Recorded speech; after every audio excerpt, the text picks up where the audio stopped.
আগামী ছুটিতে কোথায় ঘুরতে যাওয়ার প্ল্যান আছে তোমার? ভাবছিলাম তো এবার একটু পাহাড়ে ঘুরতে যাবো। সমুদ্র তো আগে গিয়েছি, পাহাড়ে একটা টান আছে মনে হয়। ঠিক বলছিস, আমি তো অনেক দিন ধরে বান্দরবান বা রাঙ্গামাটি যেতে চাইছিলাম, একবার নীলগিরি কিংবা নীলচর। দেখছিস? আরে ভাই, এখনো দেখা হয়নি, ছবিতে দেখছি, কিন্তু বাস্তবে দেখা একবার ভিন্ন অভিজ্ঞতা হবে নিশ্চয়ই।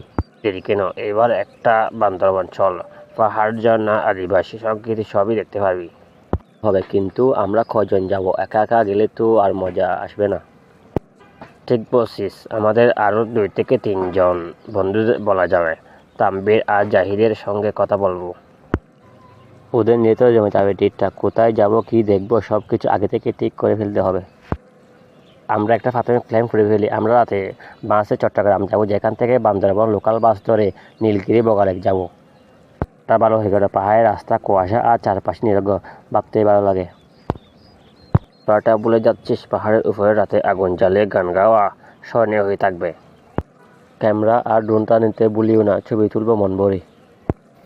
খেয়াল রাখিস, ভালো মানের জুতা নিতে হয়, পাহাড়ে হাঁটতে হলে আরামদায়ক জুতা দরকার।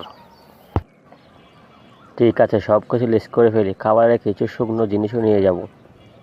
আর একটা কথা, আমরা যেন স্থানীয়দের সংস্কৃতি ও পরিবেশের প্রতি সম্মান দেখাই। ওদের জায়গায় গিয়ে যদি বদ্ধতা চলি, তাহলে ওরাও সহযোগিতা করবে। একদম ঠিক, এটা শিক্ষণীয় হবে। তাহলে চূড়ান্ত ধরে নিও, আমরা এবার পাহাড়ে যাচ্ছি। নিশ্চিত, মনটা এখন পাহাড়ে উঠে যাচ্ছে।